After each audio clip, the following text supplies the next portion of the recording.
It's time for the Alien Conspiracy Podcast. We are your hosts, Agent ETA and Agent Anderson. Come along as we examine UFO sightings, conspiracies, and all things strange.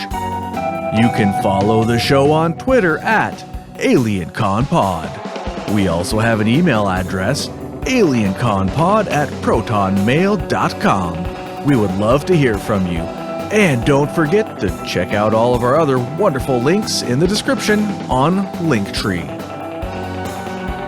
This week's episode, the Pascagoula Abduction.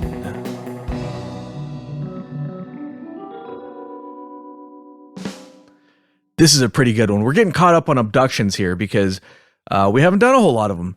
We've done a handful, and I put it to the vote on Discord. On Patreon.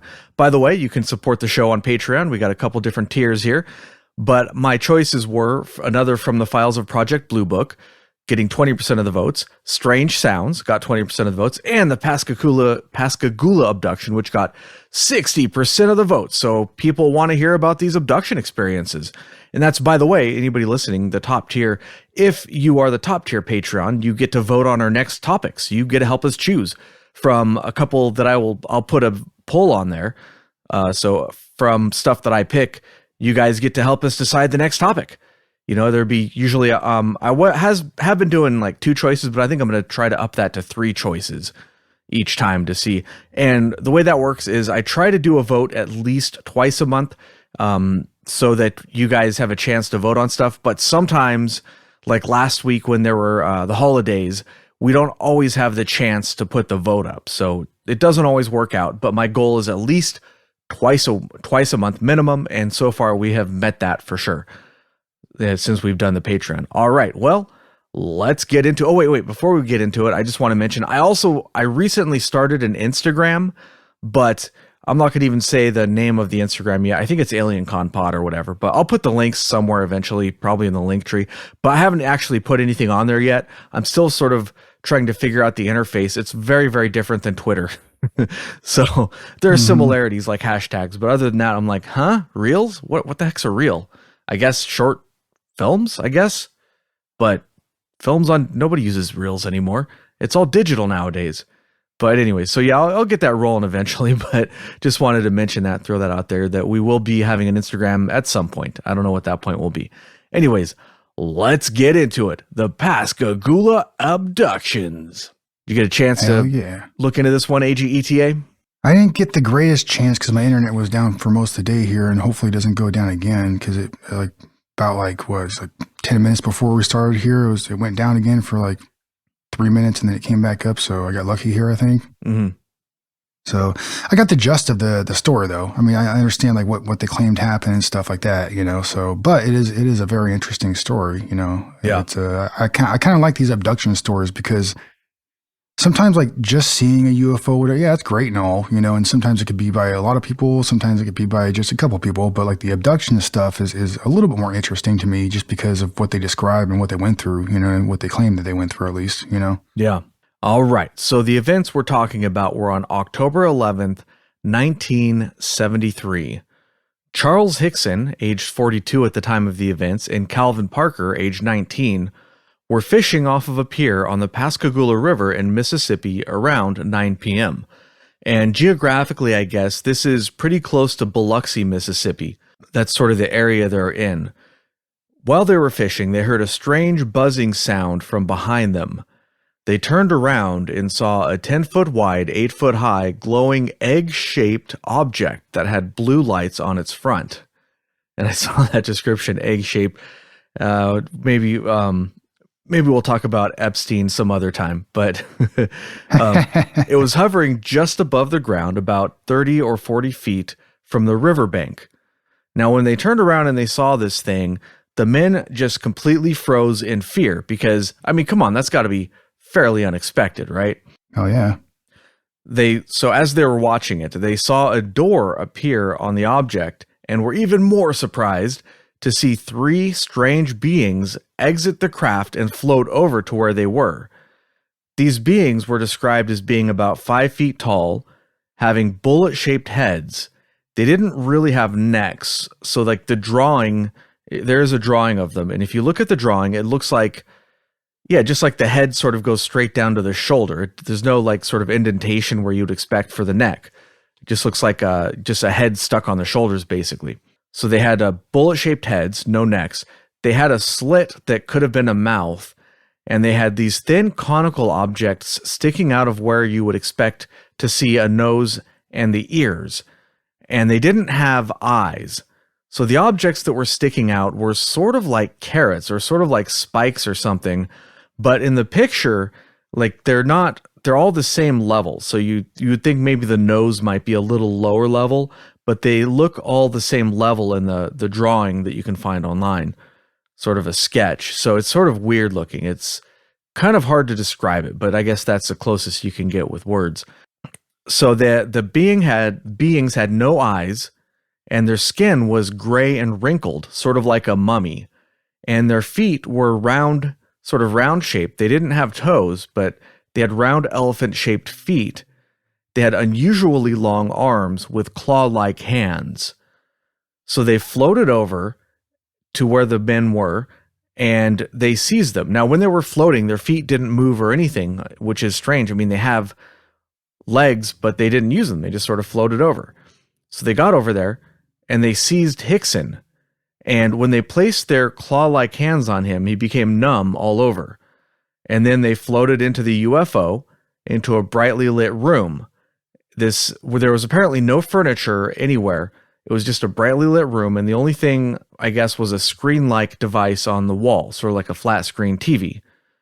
So the third being grabbed Parker, and he fainted right away. Apparently, he was completely freaked out and just passed out. Yeah. I found it kind of funny that like the 42-year-old Charles Hickson, they decided to use two of these guys with, and then the 19-year-old, which you'd think that he would be a more formidable individual, maybe just because he's younger and more, full of energy, less likely to be injured, what have you. It only took one of them, Yeah. I'm not sure why they would make that decision. Neither one of them looked like they looked like they were fairly fit. If you look at the pictures of them, they definitely look like they got a lot of physical activity in. So yeah. I don't know. Who knows what their weights were at the time? Maybe the older guy was actually quite heavier, but even 50 pounds or something. Who knows? Maybe that has something to do with it. I don't know. So once on the UFO, they performed some sort of examination on Hickson. So he was floating. They put him in the room, and he was floating at like a 45-degree angle while he was in there. And this like floating eye thing pops out of the wall, and he had trouble describing it. He said the best he could do is basically an eye-like device. So it comes out of the wall, and it moved down his front, and then around and back up and back over his head and stopped in front of his face. And this is sort of different than some other UFO encounters because there were not really a whole lot of, probing and that kind of stuff. Although after this, there are some accounts I found where a sort of female-ish alien came in and put her finger in his mouth and like sort of put her fingers down his throat and were putting them like up through his nostrils or something. But I heard him describe this in an interview. Yeah. He said it wasn't quite female, but it was like female-ish in appearance. Yeah. And then he said that that was really painful. And then he was told telepathically that everything's going to be okay or whatever, it's not going to hurt or whatever. And then just like you go to the doctor and be like, is this operation where you're removing my foot going to hurt? Nah, it'll be fine. It won't hurt at all. Yeah, it'll be fine. Yeah. They're lying. But all right. So there was that as well. But after they examined Hickson, they left the room and presumably examined Parker, but he was in a different room. So Hickson's not really sure. And so I found a lot of accounts that I found basically Parker was unconscious for this whole time. And we'll get into that a little bit later, maybe. But Hickson was left floating and he was paralyzed. The whole time he couldn't move anything, but he could move his eyes, which is sort of a strange detail. And I wonder, what's the mechanism there? Because if you can't move any muscle in your body, why would you be able to move your eyes? I'm not sure. It's kind of strange Mm-hmm. because your eyes are controlled by muscles. But I don't know, Yeah. whatever. But yeah, so 20 minutes later, Hickson was floated back outside and he found Parker was already there, weeping and praying. So they were placed back in the exact same spot that they were picked up from. The object rose straight up and shot out of sight. Now, that's basically the encounter in a nutshell. Afterwards, they wanted to keep it to themselves. They were afraid of being ridiculed, so at first, they decided they didn't really want to tell anybody, but pretty quickly they turned around and they decided that maybe the government would actually want to know about what had happened.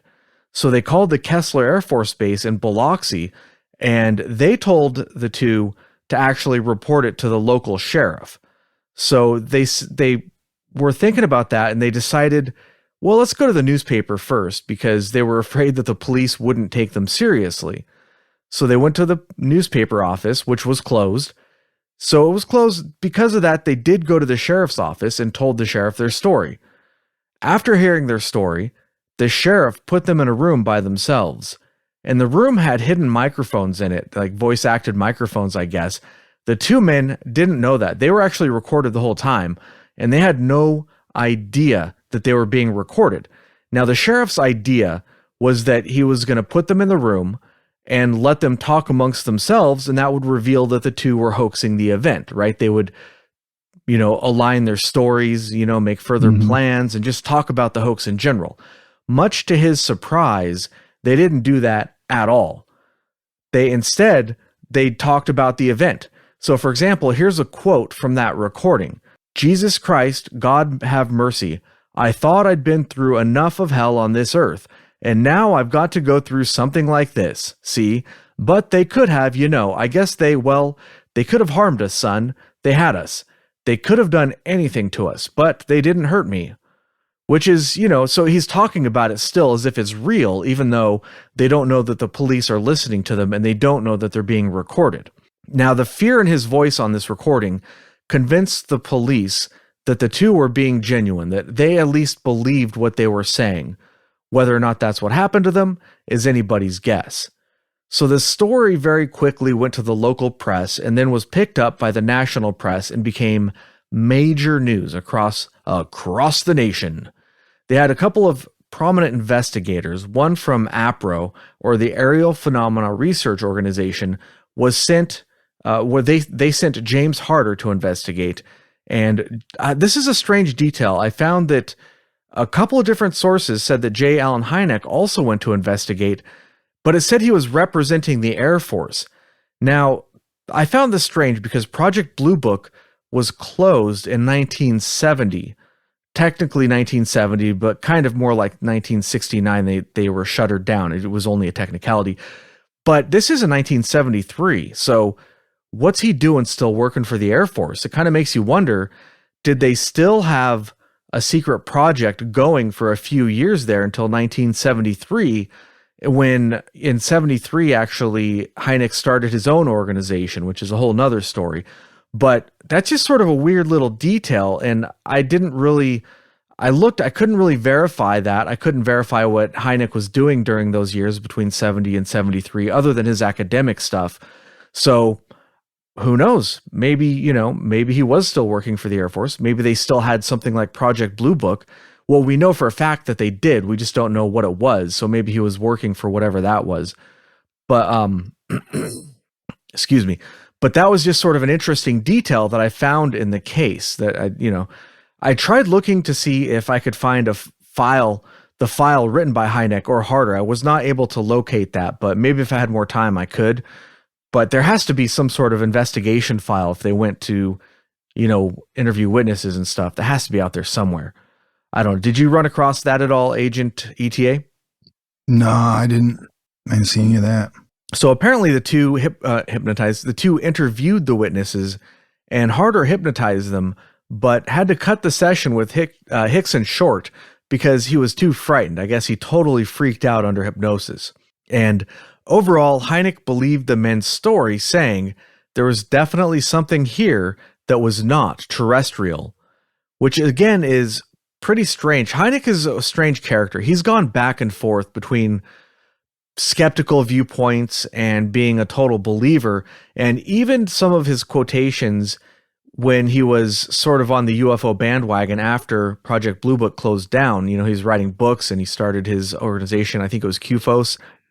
Even then, he would still sort of hesitate to say that there was extraterrestrial visitations. You know, he was just more along the lines of, yeah, this stuff is happening, but we don't know what it is. He wasn't really jumping to any specific conclusion a lot of the time. Now, after the fact, many years later, in 2001, another witness came forward named Mike Cataldo, Cataldo? Mike Cataldo, I guess is how you'd say it. So he came forward and said that he was in the Navy at the time in 1973, and that day in October, he left the shipyard with a couple of other people, Ted Peralta and Mac Hanna. They left in Ted's VW on Highway 90, traveling west towards Biloxi, and it was nearing dusk as they went. They saw what they thought was a shooting star at first, but then it got closer and then it went down into a marshy tree-lined area. It hovered there for about 30 seconds, spinning and blinking. He said it had lights all around its edge. There was not a definite structure. He said, no, there was a definite structure. It was not just lights. So he said they saw a craft for sure. They said it was a whitish gray color and the shape of a sailor hat or tambourine. And then after 30 seconds, it just shot away, almost like it was suddenly gone. You know, like very, very fast. Like it was there 1 minute and then boom, gone. That's kind of weird because I saw another interview with a guy named Larry Booth. Wait, what was the name of the guy you were talking about? The guy I was talking about, that was, there's three of them. There's Mike Cataldo. That's right. Then Ted Peralta and Mac Hanna. Okay, yeah.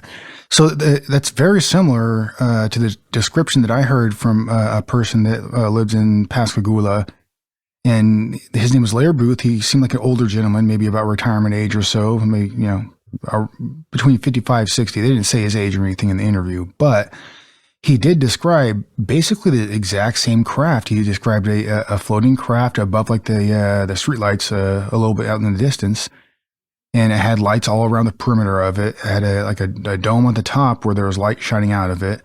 And he basically only noticed it because he was going to check his front door or see if it was still locked. And he looked up and happened to see it. And like he stood there for a second. Then he walked out his door. And like as soon as he walked out, I guess the craft just flew away. But he described like pretty much the exact same craft. You know, so I found that kind of interesting. Yeah. Wow. I was just looking at our live show chat. It's popping off. Oh, Agent Kruger's in there. I wonder why he's not coming up on the stage. What happened to him? Let's see. I don't see him in there. He was in there. He's typing a little bit, but let's see. Oh, a new message. So, Agent Ether's talking about she's in the city. That's why she's not on tonight. She's because she works in the city 1 week out of the month, so she's kind of remote most of the time. But let's see what. Let's see here. Oh, Squid Killer found me on Instagram. It says he lied. He had 2 posts. Or 3 posts on Instagram. Yeah, I put a couple of test posts just to sort of put stuff on there, but I didn't really hashtag it or anything.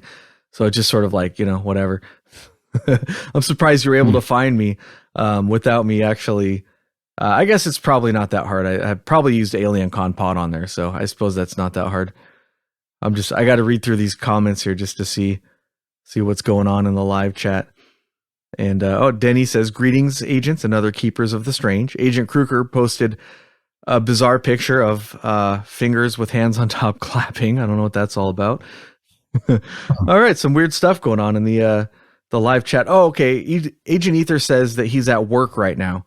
So, so Agent Ether is telling the story about on New Year's Eve where they went outside. So people were lighting off fireworks as they do, which is, you know, I'm not in favor of it because there's been some pretty bad fires in this area, but, you know, people do anyways. So we figured, hey, might as well go outside, check it out, and see what's going on. So we went outside to look, and I was the last person out. And I guess they went out, the rest of the family went out and outside, and they yelled Happy New Year or something. And I wasn't out there when this happened. So by the time I get out there, Agent Ether.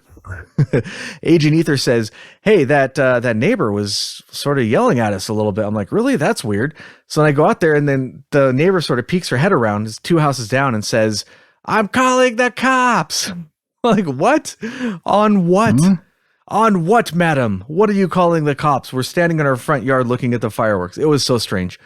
But all right. Anyways, that's caught up on the live show chat for now. Let's get back to the show.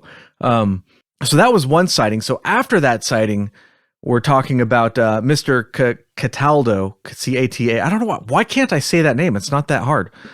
Cataldo. Okay, so Mr. Cataldo. Yeah, it's not that hard, right? Why am I having trouble with it? So Mr. Cataldo, after that sighting, they pretty much all went on their own ways, and he changed to his own car after he parted with Ted and Mac, changed to his own car, and on his way to Ocean Springs, it was getting dark, and he saw the object again, and this time he watched it hover for about a minute before it shot off. He said that during both encounters, there were other motorists in the area that slowed down and saw it, but they were the only one the first time, and I guess the second time too, he was the only one to actually pull over and watch it. Everybody else just sort of slowed down and looked at it.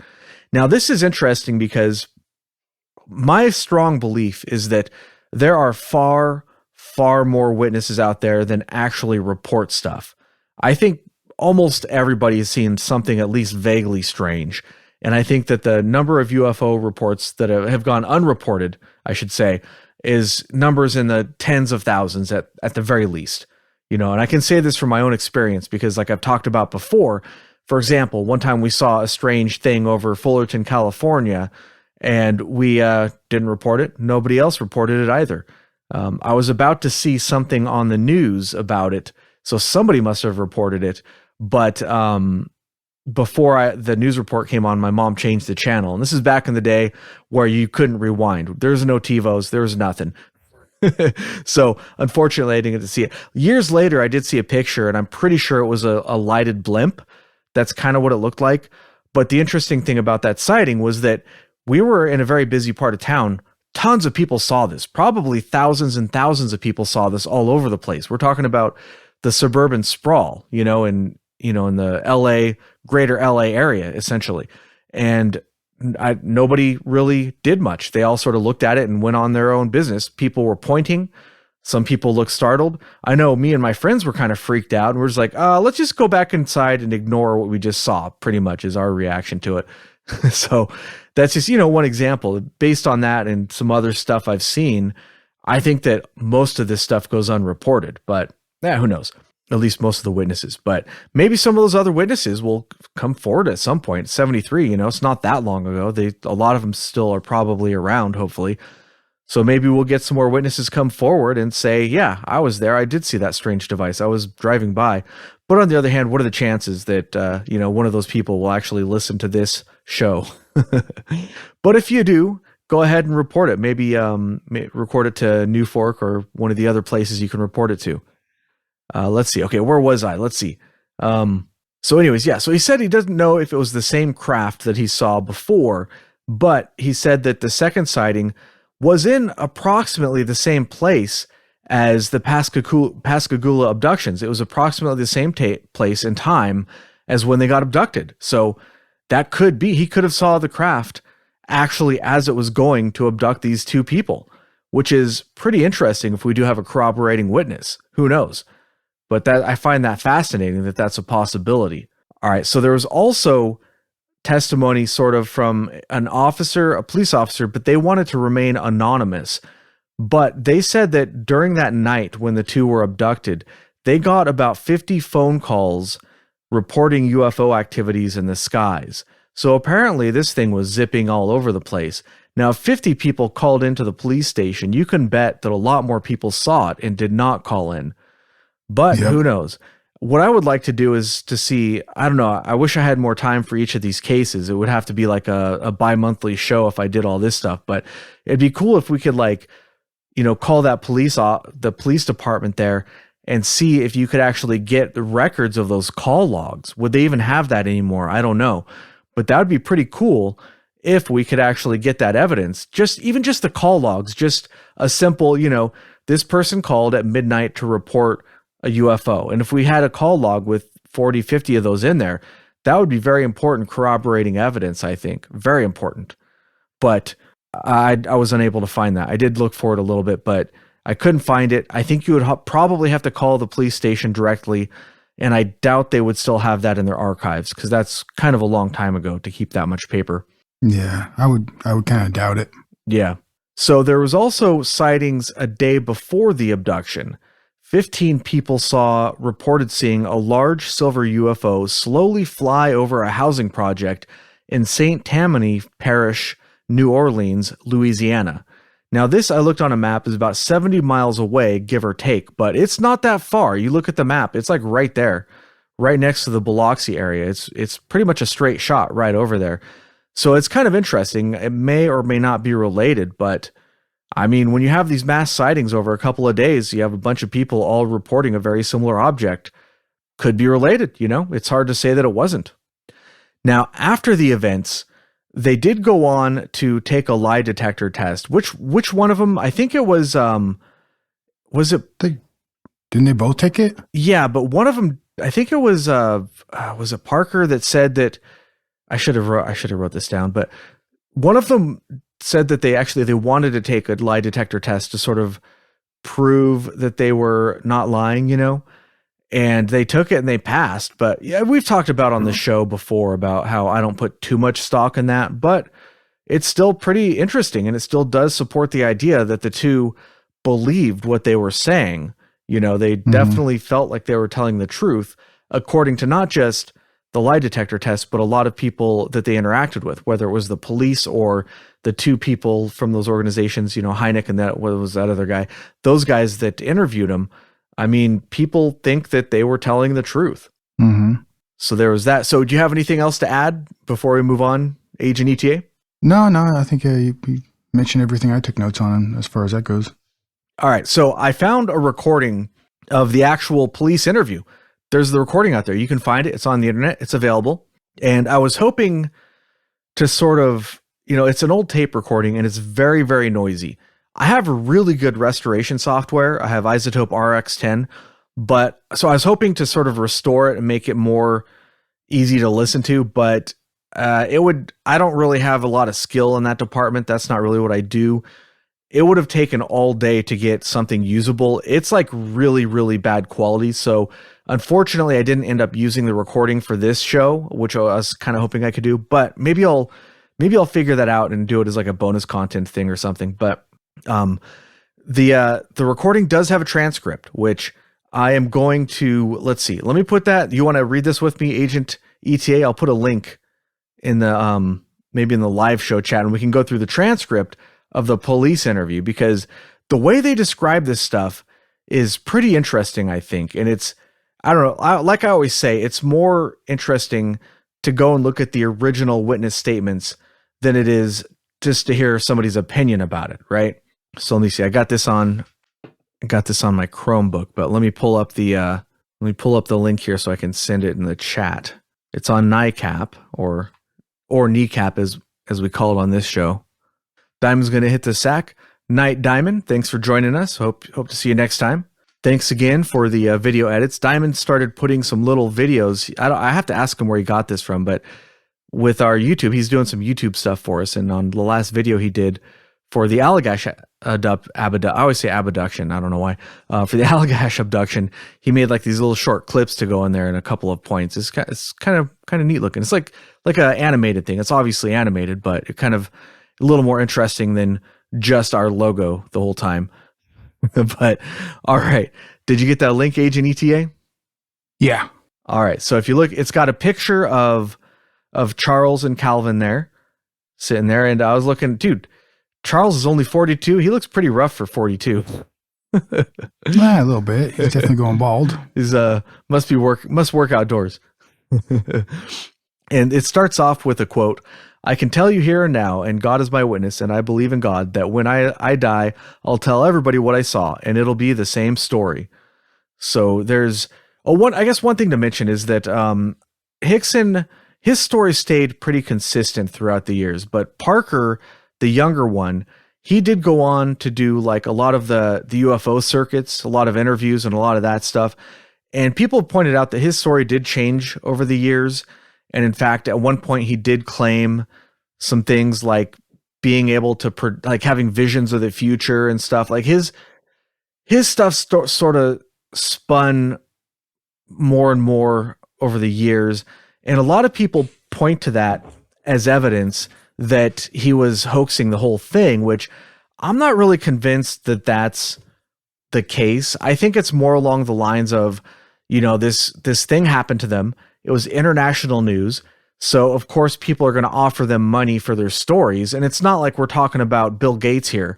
So I think anybody would be like, well, I guess, yeah, I could use a few extra bucks. Why not? So they'll take it. And most people would. And, he goes and tells a story. And then the next people that contact him are like, okay, well, we'll pay you a little bit of money. We'll pay you a little bit more, but this time we want some new information that you didn't reveal last time, because they want the hot scoop, they want the big story, the new information, stuff like that. So I suspect that's what's happening here, which is why it doesn't necessarily prove anything. It doesn't prove that it's a hoax, in my opinion. I'm not saying that it's not a hoax, but that alone doesn't convince me that it's a hoax, because we've seen this before in a lot of other cases. The most prominent one I can think of is the Rendlesham Forest case, which I'm sure we'll get to that sooner or later. It's a great case, but some of the witnesses did embellish their stories and basically invent new stories over time. And usually they did this on TV programs or whatever, whereas other witnesses never went on TV, or at least very rarely, and their stories stayed the same throughout the years. So you see this, as the more they're interviewed and the more they tell their story, they just sort of add to it over time. Mm-hmm. But all right, so let's see. So it has a little description here starting off. By Sunday night, the news people had left Pascagoula. Dr. Hynek was on his way back to Chicago, and on and on. So let's see. It gets back to let's get down to the interview. Yeah, I guess. Let's see. All right, so I think the tape starts with sort of halfway in between, and it's with Charlie's voice. I guess he did most of the talking, and it's halfway through a sentence saying, "Do you want to alternate? You can be the police investigator, Agent ETA." Yeah, I suppose. Yeah. So your first line, I guess, will be, "What did you say your name was?" So I'll start with, yeah. "Even though I'll be the laughing stock of the country, I'll tell what I've seen and the experience I've had." What did you say your name was? Charles Hickson, Hickson. Even though they laughed me out of Jackson County, I'll do what I know is right. That's all I can do, and I don't expect anybody to believe it. It's just unbelievable. So there was a weight in Charlie's voice, as though he was having to push the words out, heave them out. Oh, that's more of like an editorial description, I guess. I guess it's little flowery there. He had to push the words up. Push them up. Push them out, man. But you ever had your words pushed in? Never mind. Training Day is a reference. Anyways. Oh. Yeah. We just have to know what happened. We happened to y'all from the very beginning. And I'd like to pause here to apologize for our weak-ass Southern accents. But anyways, we'll do our best. Yeah. Well, this will be the third time. We just want to make sure to hear your story. That's what convinced us now. Yeah, there's no now on there. Yeah, I know. Okay. Calvin and me, this boy, he works with me. We went down below the grain elevator along the river. We caught a few hardheads down there, a couple of croakers, not much. So I said to Calvin, son, let's go up by the old Shopter shipyard. I've caught redfish in there and speckled trout. Is he your son? No, he's just a friend. He's from Jones County. That's where I'm reared from. I've got a farm and a home up there. Well, so we went over there to try a little while. We sat there fishing. I don't know how. I guess we must have seen the thing the same time. It's a blue light. It circled a bit. How high was it? You couldn't hardly tell. It wasn't too close. But it wasn't 2-3 miles away. It was pretty close. And a blue light. You're surprised when you look at it in the sky and you see a blue light. It really calls your attention to it. Then in just a little while, it come right down above the bayou. about 2-3 feet above the ground. How close was it?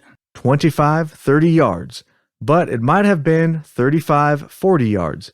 You see something like that, it'd scare you to death, and I couldn't believe it. I started to head for the river. Was there a noise to it?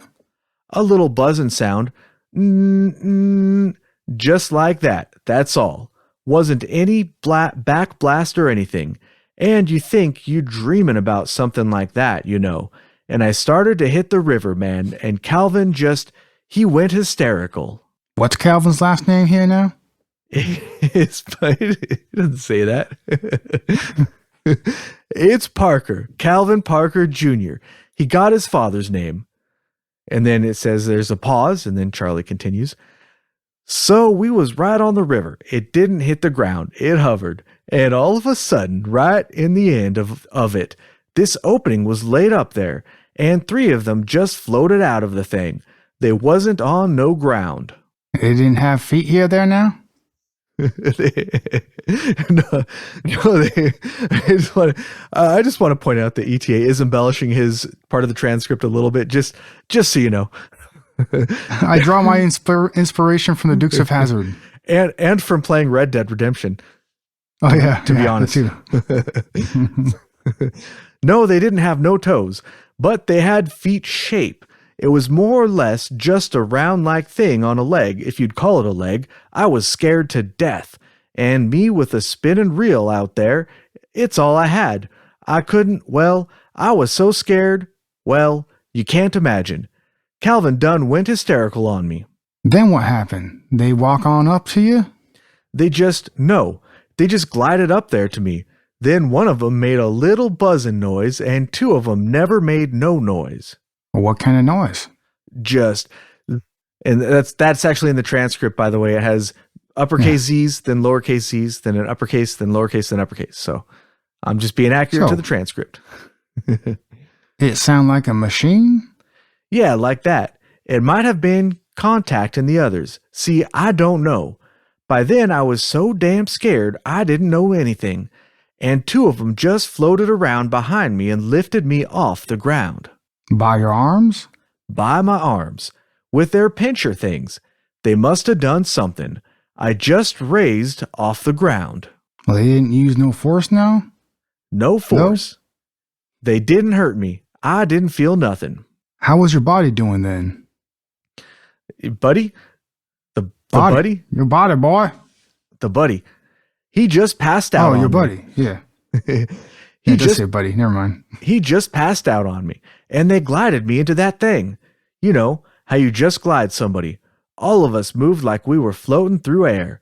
When I got in there, they had me, they just kind of had me there. There were no seats, no chair. They just moved me around. I couldn't resist them. I just floated, felt no sensation, no pain. They kept me in that position a little while. Then they'd raise me back up. Now, you say they had some kind of instrument on you, didn't you? Some kind of instrument. I don't know what it was. I didn't see anything that I could call an instrument that I've ever seen before. Well, what did it look like? Could you describe it? I just couldn't describe it. Was it like an X-ray machine? No, it wasn't like no X-ray machine. There ain't no way to describe it. It looked like an eye, like a big eye. It had some kind of an attachment to it. It moved. It looked like a big eye, and it went all over my body, up and down. And then they left me. They left you inside the machine? Left me right by myself. In the position they had me in, I couldn't move. Just my eyes could move. And I don't know how long they left me. I don't even know if I stayed conscious, but I think I did. And then they came back. How long did they leave you? I don't know. I never wear no watch. How long would you say? I'd say 20 to 30 minutes. Then when they came back, they laid me back over again. You didn't try to talk to them, ask them what was going on? Yes, I did, but I'd get a buzzing sound out of one of them. That's all. They didn't pay me no attention, my talking or anything. How many eyes did they have? There could have been eyes, but I didn't see any. But there was something that came straight out more or less where a nose would be on a human being's face. Hold on, sorry. I touched the screen and it freaking went crazy like it okay. Make sure machine. Yeah. You never wear no Agent watch. Ether's in the chat. She says, first of all, to her accents, she says, "Oh my God, lol." And then now she's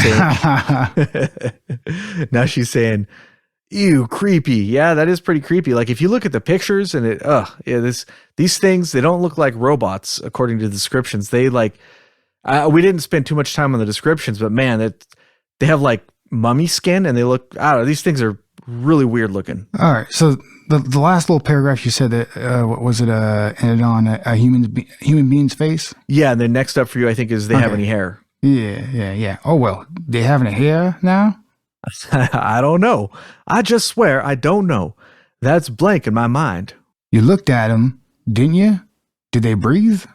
I swear I don't know. How tall were they? They were about 5 feet tall. They didn't have no kind of clothes or nothing? Not so's I noticed. And you can't tell me what color they was? Man, you as scared as I was. Was they white oaken? What the hell is that? That's probably a typo.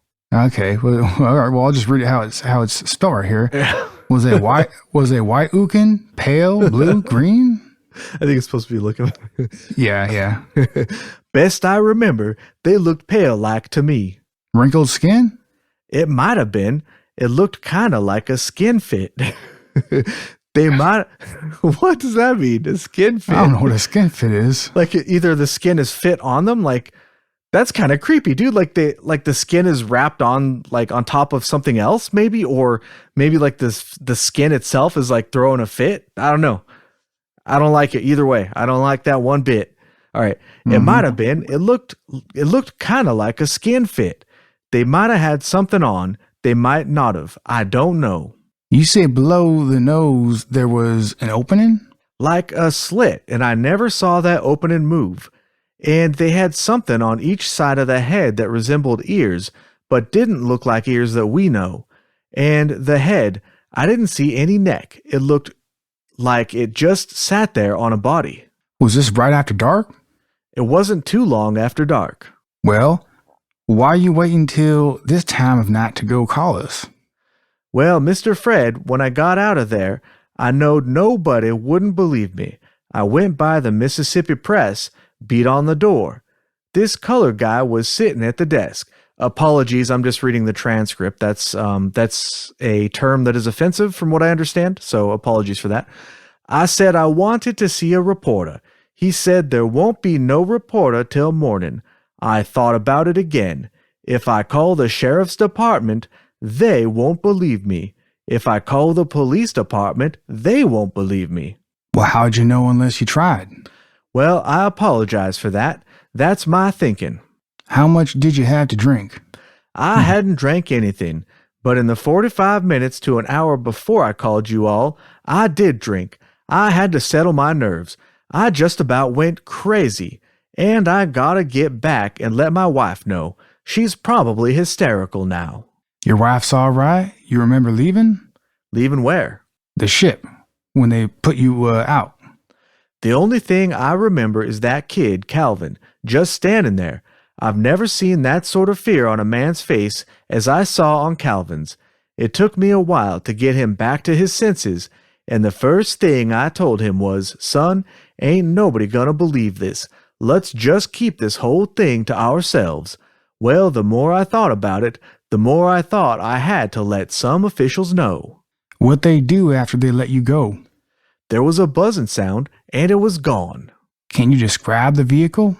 Yes, I can. It was about 8 feet tall. It wasn't round. It was oblong, sort of oblong, and the opening it had was at one end of it. The only lights I seen on the outside was that blue light. Inside? What lights they have? I didn't see no bulbs or anything. It just glowed light, but it was real bright. I don't know. This next one. This next part. So I don't know if it's skipping part here, but it says Charlie told how he's tried to call Keesler Air Force Base and how they told him to call the sheriff. So we went over that. There was a few more questions and the interview was over. So I guess it skips over part of that. So it says Sheriff Diamond asked Charlie to come back in the next morning to make a complete statement. He said he didn't want any publicity and he didn't want to get his family upset. Then Diamond and Captain Ryder went out and left the two men alone in the room with the tape recorder still going. And this is the secret tape recording where they didn't know that they were being observed or recorded. So this is the transcript for that. Charlie's voice was shaky as he said to Calvin. So I guess I'll be Charlie. I can't take much more of that. And Calvin sounded frantic. Calvin, I got to get home and get to bed or get some nerve pills or see the doctor or something. I can't stand it. I'm about to go half crazy. I tell you, when we went through, I'll get you something to settle you down so you can get some damn sleep. I can't sleep, yet like it is, I'm just damn near crazy. Well, Calvin, when they brought me out of that thing, God damn it, I'd like to never in hell get you straightened out. His voice rising, Calvin said, my damn arms, my arms. I remember they just froze up and I couldn't move. Just like I stepped on a damn rattlesnake. I don't know how that makes sense, but... I guess if he was really afraid, like if you're like frozen in fear, I suppose. They didn't do me that way, sighed Charlie. Now both the men were talking as if to themselves. Calvin said, I passed out. I expect I never passed out in my whole life. I've never seen nothing like that before in my life. You can't make people believe. I don't want to keep sitting here. I want to see a doctor. They better wake up and start believing. They better start believing. You see how that damn door come right up? I don't know how it opened, son. I don't know. It just laid up and just like that, those sons of bitches, just like that they come out. They come out. I know. You can't believe it. You can't make people believe it. I paralyzed right then. I couldn't move. They won't believe it. They're going to believe it one of these days. Might be too late. I knew all along there was people from other worlds up there. I knew all along. I never thought it would happen to me. And you know yourself I don't drink. I know that, son. When I get to the house, I'm gonna get me another drink. Make me sleep. Look, what we sitting around for? I gotta go tell Blanche. What are we waiting for? And it says, Calvin says panically, I gotta go to the house. I'm getting sick. I gotta get out of here. And then Charlie gets up and leaves the room, and Calvin was all alone. And he says, one more thing. Calvin says, it's hard to believe. Oh God, it's awful. I know there's a God up there. And then I says, guess, yeah, go ahead, ETA. Yeah, it says his words, and as he prayed, it became inaudible. Yeah, and then that's the end of the transcript. So this is from NICAP.org. And the title of this article, if anybody wants to look up the transcript for themselves, it's All They Meant to Do Was Go Fishing, the Pascagoula Incident, Charles Hickson, Calvin Parker Abduction Case, October 11, 1973. That's sort of the title. So just Google All They Meant to Do Was Go Fishing, the Pascagoula Incident, and it should come up, and it's the NICAP.org link. So Agent Ether says, I believe you. Aw, thanks. I hope that was a convincing performance. But, yeah, we got lots of practice with our southern accents playing yeah, we did here now there. Is playing Red Dead, which I don't know if those are at all accurate to any accent that anybody has anywhere in the world, but I like to think that it's a southern accent. I've never been to Mississippi, so I have no idea what they really sound like there, but you know what I mean? Like that's our best effort, I suppose, for an accent. Yeah, well hell if I know there, boy. Yeah, there you go. So yeah, that's pretty much the case in a nutshell. Now, there are some other things that sort of surround it, other UFO sightings that we mentioned and, that happened around there. And you could go on and analyze a lot of what happened afterwards as well, as far as like witness statements and things like that. But like I said, I'm not a huge fan of comparing later witness statements. I like to get as close to the event as possible. And from what I read, this tape recording was taken approximately 3 hours after the event, give or take.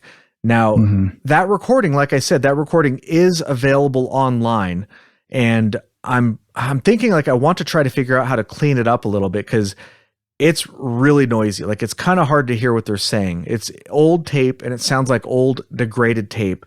It's very, very noisy. When I use my noise, I have like a noise removal thing that I use for our podcast, for our voiceovers. It gets rid of stuff like, any air conditioning noise or anything like that in the background. It does degrade your voice a little bit, but the tape was so noisy when I tried that on the recording, it just completely destroyed it. Like you couldn't hear what they were saying at all, basically. So I'm going to see if I can figure out, the way I use the tool is basically like a sledgehammer. I'm going to see if there's a better way to use it to get a better result, basically. But if I am able to get that cleaned up, maybe I'll put it on the Patreon bonus. Otherwise, at the very least, I'll probably put a link in the episode for where to find these recordings. They're actually, maybe I'll just say where to find them because I'm probably going to forget to put the link when I'm editing this. So let's see. Where was it? No, that's not it. I have it on my other browser. Give me just a moment here if I can find Agent this. Ether. Okay, here we go. So it's at noufors.com/Pascagoula_abduction_audio_files.html. So that's NOUFORS, Northern Ontario UFO Research and Study. And it doesn't just have the recording of this conversation. It also has other stuff. It has Charles Hickson interviewed by Dr. James Harder. It has Chuck Burgess, Pascagoula newspaper reporter, interviewed by Ken Doyle on the radio.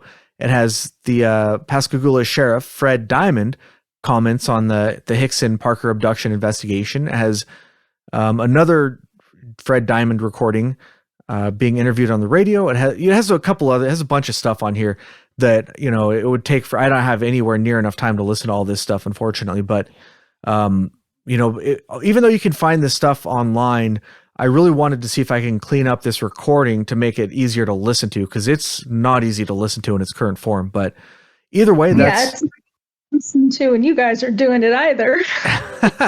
Hey. I am not a professional.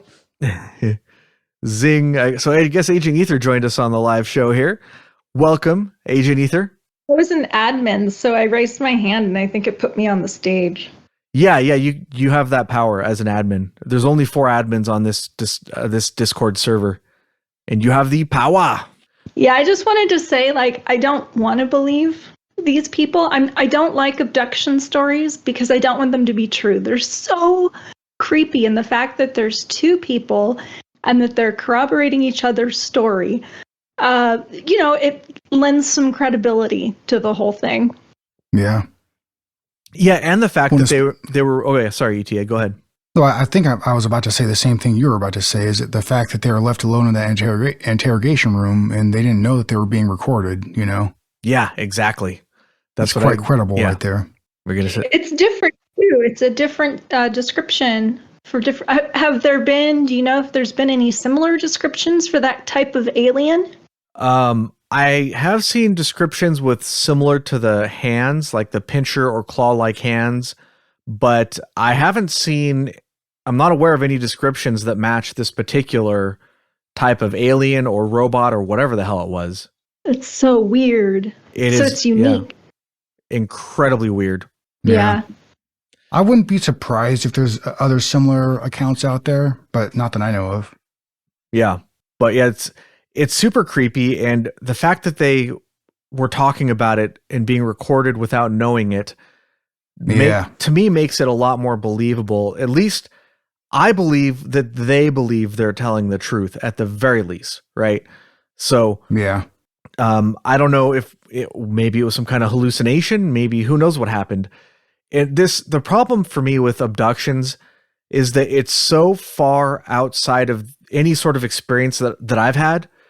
It's just really hard to put myself in their place. It's really hard to imagine that this really happened, no matter how good the evidence is, Yeah. But yeah. All right. Well, I guess I have the same opinion. The only big credible part of this is the recording from which they were, they were in the interrogation room. Yeah. That's by far the most reputable part of this story.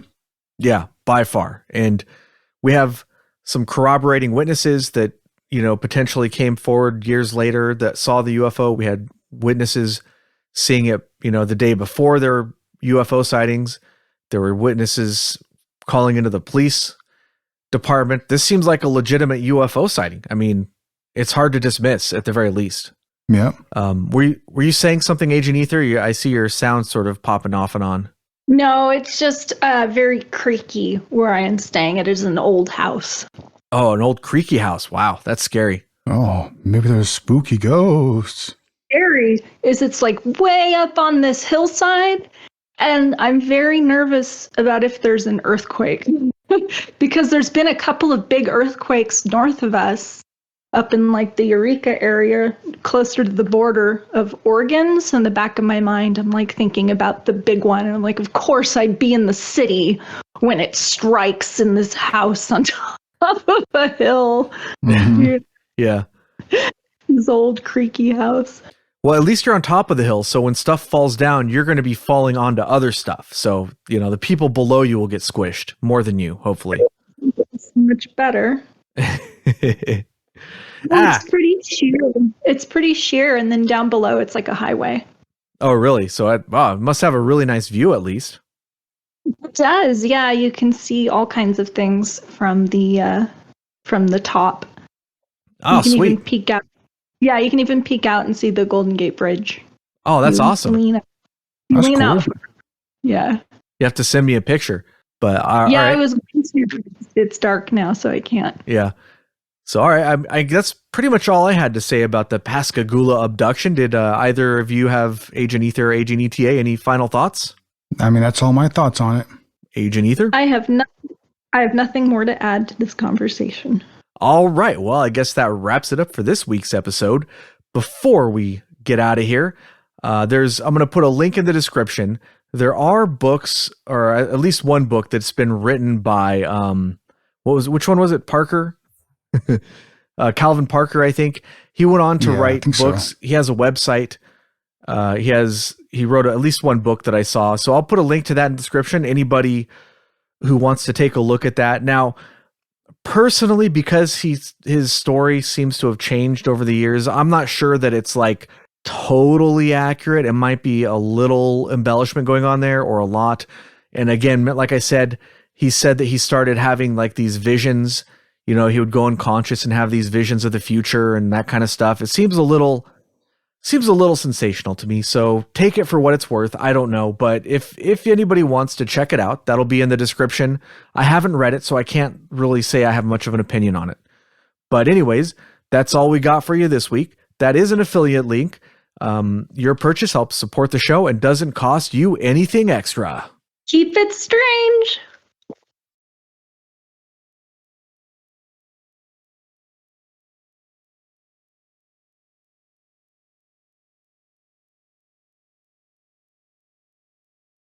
It's in squid mode and it's a terrible place.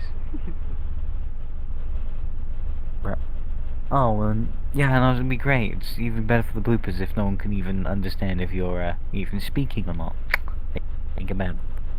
Hell yeah, it's a one-sided conversation that no one's gonna get. Hell yeah. Here he comes.